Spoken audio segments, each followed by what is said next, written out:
It is the 26th of September. It is another edition of Woodbine, our Racing Live. And I am pretty confident in saying that we're going to get back on the grass coming up tomorrow with Jeff and Lisa with you here on this set. And we're looking forward to the third and final jewel of the OLG Triple Crown taking place on Sunday. You said it rained last night on the way home. On my drive home, it Not did. on Not my heavy, drive but home. just like a misty rain. Yeah. Well, they were calling for some heavy fog, I guess, in the area as well, but we didn't get it out my way, so that was good. But yes, certainly looking forward to a busy weekend. 11 races on Saturday, 11 races on Sunday. No stake tomorrow, but as you mentioned, the third jewel of the Canadian Triple Crown goes Sunday. Yeah, some baby races on tomorrow's program. The best card of the weekend is probably on Sunday, and first race post times for both of those cards will be at 1:05. Now, yesterday, the crystal ball for you was pretty good because you thought that Bob Tiller had a chance to sweep both halves of the double, and you won the last by this much. I know, just in time for Daisuke Fukumoto to give us a pretty good return on the Tiller late double. What did it pay, 20 bucks? 20 bucks. Yeah, so that's all right. But yeah, we saw some interesting winners on the program. Of course, things started off with a wacky Thursday and Remarkably Human getting up to get the win for Zelko Kretschmar, Cloud Rider, I Have an Idea. And then, you know, everything got a little more formful as the night went on with Alta Calibre, Supergirl, who was on a massive drop, Genius of Love, and Might Be Trouble, rounding out the races. But yeah, good night for Tiller. He was the only one to double up on the program. So that's all the all-weather track played. We're going to have all the races on the all-weather today. And do note that just like yesterday, we were to have a 7.5 furlong race on the inner turf track. It has now been moved to 7/8 on the all-weather surface. So in terms of what we have to look forward to as well coming up this weekend, obviously our great friends at Woodbine Mohawk Park, they have some grassroots action too, and that's always nice too, because these are the horses that just can't quite make the cut to face the gold type horses, but they get a chance to go for some good cash tomorrow night, $75,000. Yeah, and they get to race at the big track too, right? Because grassroots works its way all around the B tracks here in Ontario, so it's a great opportunity, you know, for maybe some smaller outfits to go for a pretty big pot. $75,000 is a lot of money, so we'll be watching that tomorrow night at Mohawk as well. Speaking of tomorrow, Pietro Moran will be back with us tomorrow as well, as he will be serving his third and final day today. So we'll see what that has in terms of an impact on the jockeys race. Right now, it is Pietro on top by 4. So it's 90 for Pietro, Rafi 86, and 78 for Sahin. Okay, so Sahin was the only one in the top 3 to get a win yesterday. He won with Cloud Rider for Steve Attard. Yeah, another one that held on win by that much. With some tight finishes yesterday. Yeah, we did, Now, race number 1 on the program is going to feature some droppers in here. Now, we do have some scratches of the 1, and we also are going to scratch the MTO in here. Let's get the clock rolling. Let's get down to business in here. I looked at this race, and I did admit I made a change. I was originally on the 9, Total Sensation. I just don't like him as much on the main. So now I've moved on to the number 8, that being Super Effect. But clearly the race goes through the number 2, this being Conn Smythe. Not a great run last time out, but the start prior to that went in for 25. That was a fantastic race. Exactly, and that's really what he's worth. That's what we found out is that Barb Minshall priced him right for $25,000. Bill Theranis took him. He tried the 40. It wasn't a bad race for 40. He's 5th, only beaten 3 lengths, but if you want to win a race, I think this is where you got to be. So $25,000 with Sahin Savachi aboard today, who looks to keep that tally going, because I think we're going to have a pretty good fight right to the wire. I think so too. As far as jocks are concerned this season. So, you know, and we talked about this yesterday too, with the 7.5 furlong race coming off of the turf and going on to the main track. The whole race changes now because we won't be going 2 turns. We'll just go 1. I'm not going to change my selections, but I see what you're doing here with Super Effect for Rick Hayashi, who's coming in off of a good 2nd place finish behind Country Boys Survive, and we're going to see that horse on the Sunday program. What do you make of Chambers? Let's take a look at the photo in here. Chambers took a little while to get going, I thought, in that most recent race, and just ran out of racetrack in against Pinboy. Where do you think Chambers is in the makeup of this race? I actually don't have him in my top 4. I was more interested in the 7, just Jacoby. You know why? Because it looks to me like Campos might have had a couple of choices in here, and he opts to go to the 7. This is new for him. We don't see him ride an awful lot for Catherine Day Phillips, but it interests me because, you know, this horse for $25,000 is a player on both surfaces, the turf and the main track. So the 2 and the 7 really kind of caught my eye. I did toss the 9 in, the Pat Perronte horse, who's on the drop here from 40 for 25. That drop could help out. And this horse had a tougher trip than the Conn Smythe did last time out, but again, now the surface changes. We move over to the synthetic surface. Do you know what the 6's Wahila's nickname is in the barn? What's that? French fry. Why? I have no idea. That's just Cassandra Jeske owns the horse, and she rides at Ajax. And I think she told me one day, or I saw on Facebook, that the horse's name is French. Well, they all have weird nicknames, you know. So you have an old thoroughbred. I do. So his name was Galani. His racing name was Galani. Yeah, so what's his nickname? It's still Galani. Oh. But I mean, honest to gosh, it depends on the mood I'm in. That's right. But Super G is primarily what it is. G. That's pretty cool. That's pretty cool. Let's get to topic number 2 now. This starting off the pick 5 as we'll go around 2 turns in a mile and a 16th. And here, pool will be guaranteed at $50,000. This does start off the jackpot power pick 6, which was hit yesterday. It was not hit by anybody in this studio, though. One barn that's really rolling right now is the Selko Kretschmar barn. They had another win on yesterday's program.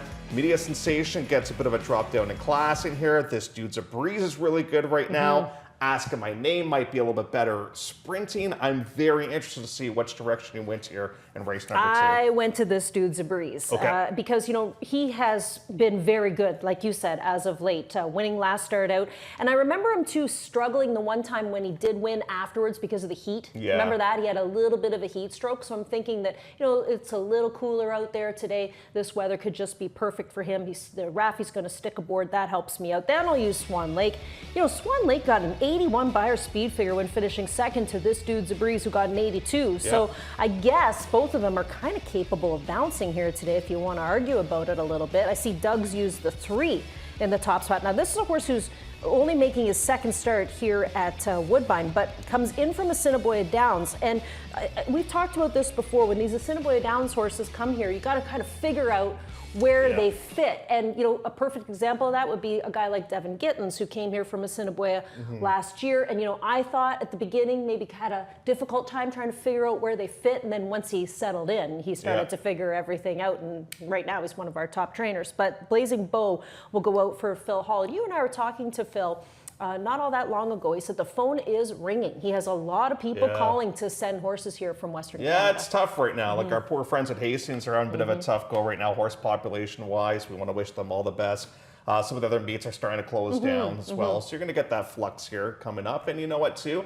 A lot of them will come here and try to get some new stock for next season. That's true, at their racetracks, you bring 1 or 2 here that you think might fit, but you claim horses and you go back with some live runners for next year. Second race will be on a mile 16th for Elisa. This Dude's a Breeze. Something happened prior to that race because I remember you and I were watching and Raffy was off briefly, but then he got back aboard. The horse looked fantastic in the paddock too, and then eventually got the win too. So whatever it wasn't anything too major by any means. Hot Barn, let's touch on that here coming up in race number 3. Now we do lose Silver Smoke. I still think there's a lot of pace in this race. And the Hot Barn that you're featuring in here is Danny Yu. He's actually got 2 in this spot, and they both have a shot in here. And Selmo and Pet Sounds. Yeah, he's got that, and he's got a great chance to win race number 4 on the card as well with Banker's Hours. So if things go right, we could see Danny Yu in the winner's circle on a couple of occasions tonight. And this is the 75 non-3 non-winners of a race in a year, and Pet Sounds is a horse that, I know Jeff is going to remember this, but I liked him last year. I caught him the day that he won, and that was when he won against Maidens for $25,000. And I mean, everybody caught him because he was the favorite that day. But here he is all the way down for $7,000, and he's been here in this price range. And when he's in this price range, he tries every single time. Leo Salas is going to be aboard today, so I'll use him up on top. Over the 3, Madassa. This is a Kevin Attard runner. Now, last start out, he got himself into a little bit of trouble. He got bumped around, couldn't find anywhere to go back on September the 6th, so he has a bit of an excuse. The 10, Can't Jump, is a Darwin Banak horse that has fresh legs. We've talked about this. I like fresh legs this time of the season. Horse finished 3rd when competing here at a mile and a 16th and did get disqualified because of some interference in the race. Got disqualified, but is coming back for vengeance here tonight with Sahin Savachi aboard. Yeah, lovely race there in race number 3. You got a nice big field in here. And the one thing that a lot of these horses have been in when it's come to route races or paceless races, like look at Japer last time at the 1.5 and 51-2. That's the same race as Madassa as well. I think they're going to be going a little quicker here in this spot. One would hope. But, Jaybird is a funny horse. We never really know what we're going to see from him. Sometimes he shows speed. Sometimes they try to teach him to come from off of the pace, but in the past he used to be a pace setter.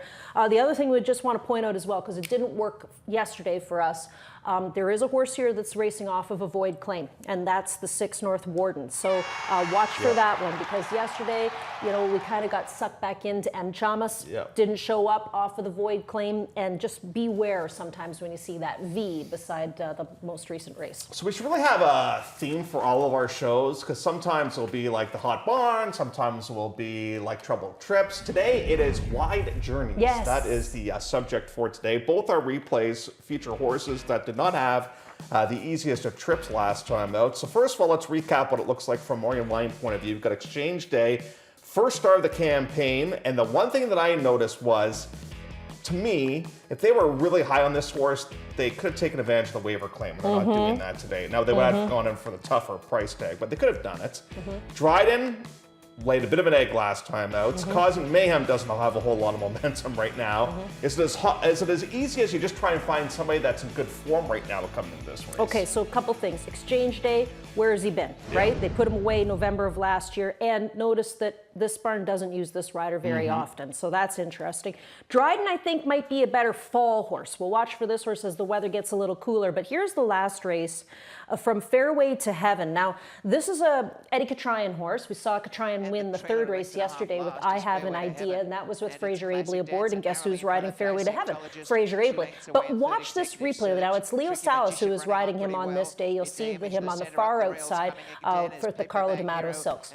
My argument would be, and I know Leo got carried out wide, there was nowhere else to go, but my argument would be if this horse gets a little closer to the rail, it's a winning trip. It's just the way things shook out, and they end up riding very well right to the end to finish in the third place spot, only beaten a length and change. Now, Leo must have come back and said something, because they're taking the blinkers off here today, so that's something that they've done. In the past with this horse, he has won with the blinkers off, and that was back on September the 22nd of last season. So I like what they're doing with him, but I still like the 3 horse more, and that's Banker's Hours for Danny Yu. Like I said, if things work out well, he could have a 2-win night.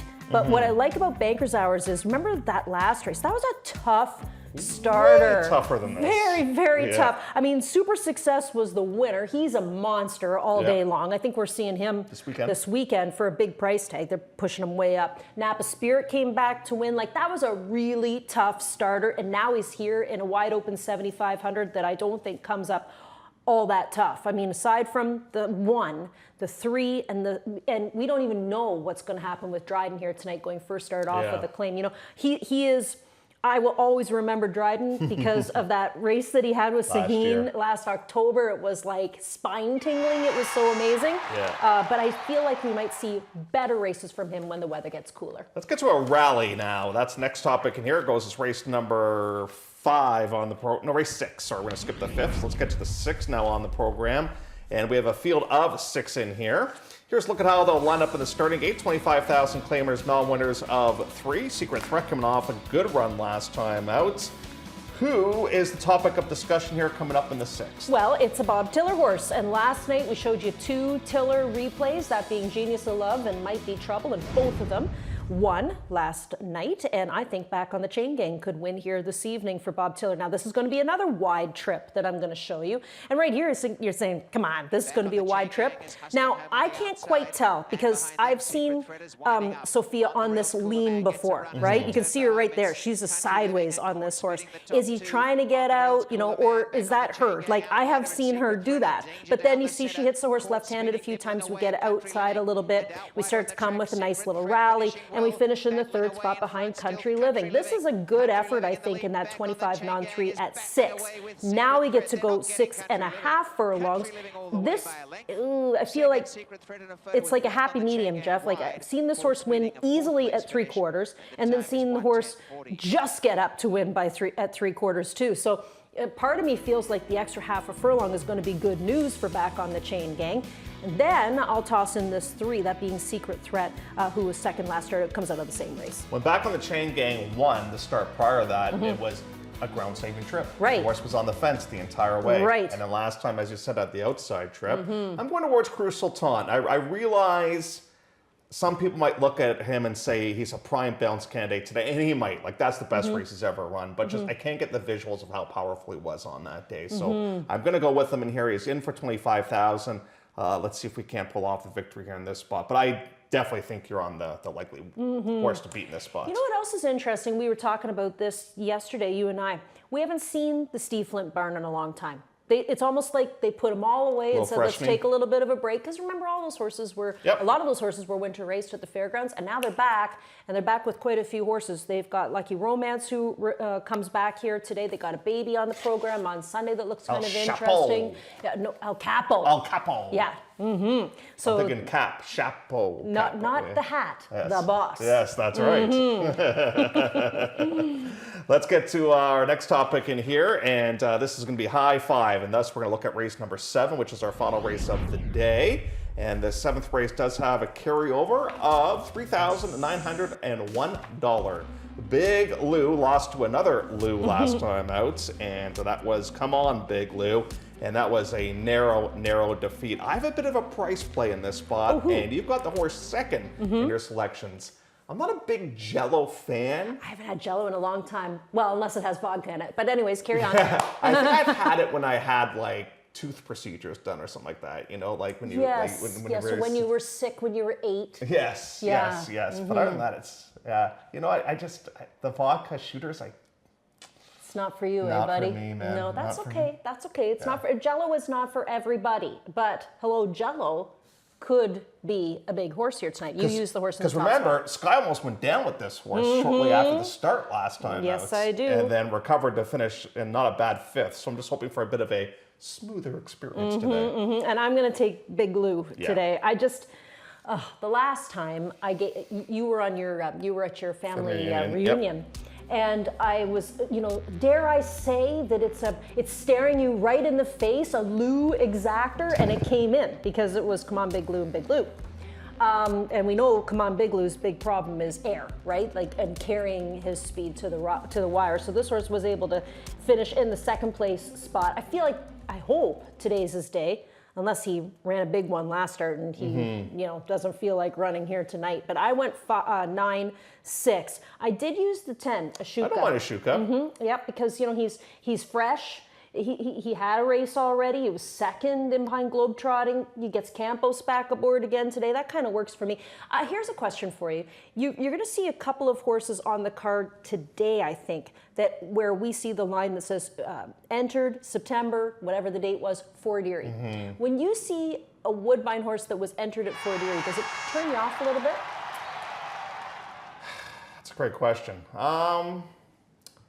I don't know. Like, in this particular case, this horse would have been entered. I think that was maybe a backup plan, the Fort Erie race. Thinking, in case this race doesn't go at Woodbine, we want to get somewhere. That's my thinking. Yeah, I see. Sometimes when I see it, I think, you know, they've almost, you almost gave up on the horse. You think it's just not working out here in Toronto. We got to go down to the fort to find easier company. Or they want to maybe see if the dirt wakes up the horse a little bit. Yeah, there's 2 ways of looking at that coin. I honestly don't know that race for the horse that we're talking about. Yeah. Was it Maidens for 5? Yeah, or was I it don't know Maidens Special Weight? I don't know. But just sometimes when I see that, it makes me think that the connections have almost thrown their hands up a little bit and said, let's go down the road and see if we can find easier company. It's possible. So, but also it's, you know what, this as well as anybody, some horses aren't great shippers, so sometimes it's easier just to race in your backyard, right? It is, but also if you want to try and get wins now against lesser company, the time is really running out to go to Fort Erie. It is. Well, they're you done, only have a few racing days left. Yeah, no, that's true. Topic 7, plays of the day. You had at least 2 yesterday. I had a couple. Anna gave out the late double, so that was good. So hopefully everybody played it. I've quizzed you on this before. Let's see if you remember what the Conn Smythe Trophy is when it comes to hockey. It's a hockey trophy. Yes, yes. See, he was a goalie. No, that's Dryden, who's on today's card. Yes. Oh, you're really confused. Conn Smythe is the most valuable player in the playoffs. Oh, the MVP. Yes, got it. See, I should have put MVP instead of drops in. That's right. Oh, and I'm normally pretty smart about coming up with some funny things. And caught speed, you could have put photo radar. Ah, yes. I could have done that. Speed bump. That's right. Yeah, okay, so Conn Smythe is my top pick, obviously. Pet Sounds. I think, Danny, you could have a good night if my crystal ball is right. Caught Speeding for Gail Cox comes up in race number 5, and Big Lou, come on Big Lou, in race number 7. Okay, as for moi, Pet Sounds is my repeat threat. Banker's Hours is going to be coming up in race number 4. My repeat threat's going to be a bit of a price. I think these next two are going to be decent prices. Crucial Taunt and Hello Jello. I better get some winners earlier on in the card because I'm kind of on a limb later on in the day in races 6 and 7. Just looking Hold for on, some I prices gotta look along up the way. this Crucial Taunt because I forget that So that's Devin Gittins had the Ah, horse. yes, that's the Buntain horse went Right, off the claim. right. Right. Coming off that career best effort. So Doug, his best bet's going to be Conn Smythe. 8-5 on the line right now is that one. Banker's Hours. So Ron's with me on our play of the day. Good. And our Woodbine TV prod win in race 3. Sparklet. Okay, let's take a quick peek at Sparklet in here. Takes the big drop down in class in here. And For way less than what they took the horse for. But remember when Gail Cox had that horse? And she dropped the horse all the way down to the bottom and the horse smoked him. I can't remember if that was 7,000 or Yeah, it maybe was- 10 or 15. I remember we all thought, oh, that's a great claim. But really, Yeah, where are we it now? was well spotted. She well spotted the horse. Yep, still eligible for non-winners of 3. Those are a look at our plays of the day. We got a clocker horse for you, Causing Man. This is a massive question mark of the distance. This is not a horse that really goes 5.5 all that often. See, to me, they are totally scrambling with this horse. Yeah, look, there was a scratch in there of one of my horses, so I thought, why not? I'll toss the clocker horse in for the 4th spot, but I don't know about the distance with this Yeah, I don't know either. I don't know what price you get. I really don't know. Probably one of the biggest question marks of the entire day is Causing Man, but at least you get the vote of confidence courtesy of Ernie Perry, who is our head clocker here at Woodbine. When we come back after this timeout, we'll look ahead to the 3rd and final jewel of the OLG Triple Crown, and we'll recap how we got to this point as well. Love horse racing? HPIBet.com is Canada's leader in online horse betting. Access thousands of live races from hundreds of tracks worldwide instantly. Enjoy the most advanced betting tools like AI Smart Picks and exclusive cashback rewards you won't get anywhere else. Join today and get up to $100 in free bets. Get the ultimate horse betting experience with HPIBet.com.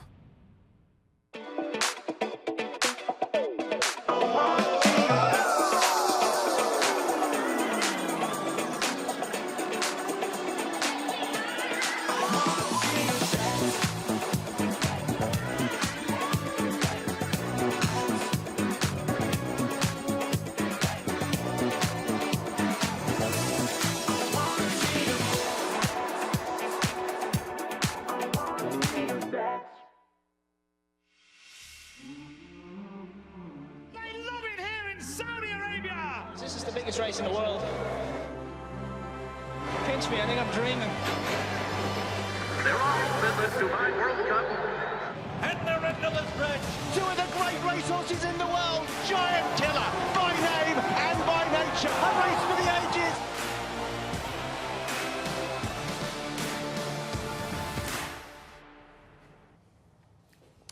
The Ignite broadcasts are going to be very, very busy. This weekend we have coverage of the Breeders' Stakes, and next weekend we have the coverage of the Canadian International. International is next weekend. Crazy. Can you imagine that? Yep, so we have 2 big weekends really left to go as far as the big dances are Yes. concerned.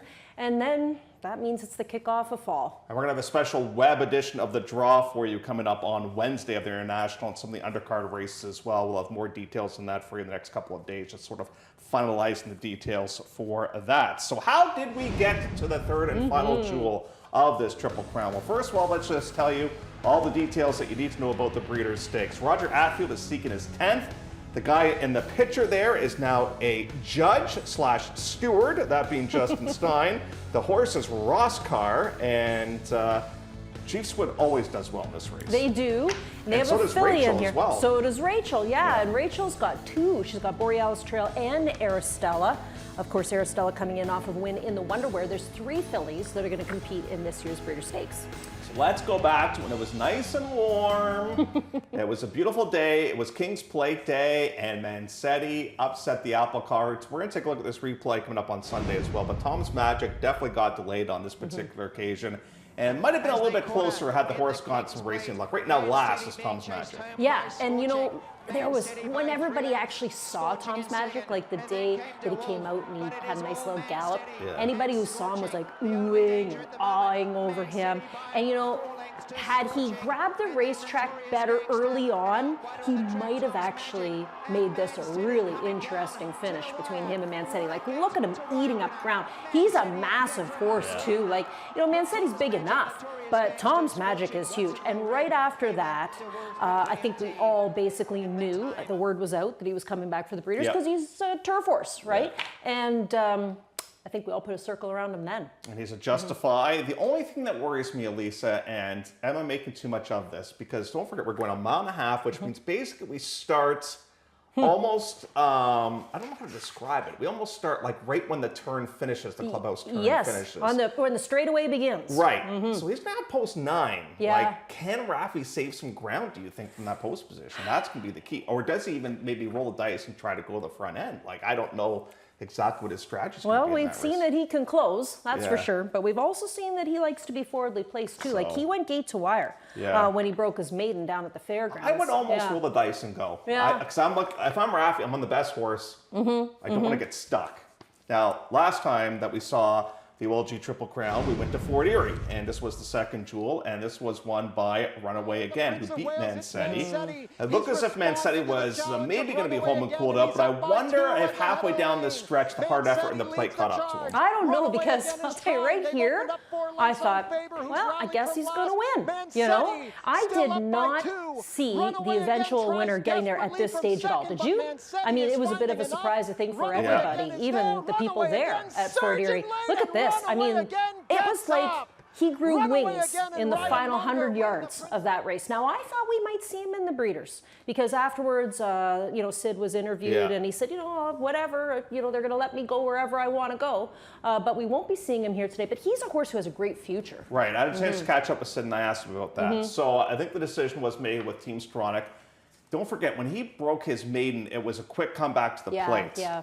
So then it would have been quick going for the Prince of Wales, the Breeders as well. So I think, you know what they said, we're going to have a nice horse for next year, even for maybe the Ontario Derby this year. So they're just going to back off a little bit. So I think that was the thinking there. Now, Faber, he closed really, really well to finish in third. He's going to love the long distance race. I've got him second in my selections, I think, if memory serves me correct. I think you do too. Where'd you go here in this spot? I took Roger for second. Okay. So Eunice, it's Roger. How many races did you say, how many Breeders is Roger? 9. So he knows what to do. I'm going to go on a limb and say that record will never be broken. No, never. It'll never be broken. I would agree with you. So I used Eunice in for second behind Tom's Magic, and then I put Faber in for the third spot. I did use one of the fillies for the fourth position. I think that was Aristella, because she was really good when she won the Wonderwear. So you went 9-4-7-5. I went 9-7-4-3. 4. So who's the 3 that I tossed in there? Okay, Borealis Trail. Yes. Use the other Rachel horse. Yeah, I do like Borealis Trail. Yeah, in that spot. So yeah. But Tom's Magic, clearly the horse to beat. But you know what? It's not going to be any price. You know what? You know who the horse we didn't talk about? Sudbury's Ghost. Like, what's he going to think about the grass? I don't know. The dams produced 3 turf winners. Yeah, and I mean, it was a bit of a clunker in the plate, but still, plate trial was very impressive. Yeah, and he looked so good leading up to the plate. And you know what? Barb knows a thing or two about winning the Breeders. She's won it too a few times. Yeah, there's look at the horses in behind us. They're coming in. They're coming right into our living room. That is fantastic. When we come back, we'll get you all set for race number 1. By the way, the 5 takes a massive hit right now on the board, even money. We'll tell you more about that coming up in just a matter of moments. More Woodbine Racing Live and a preview of the opener coming up next.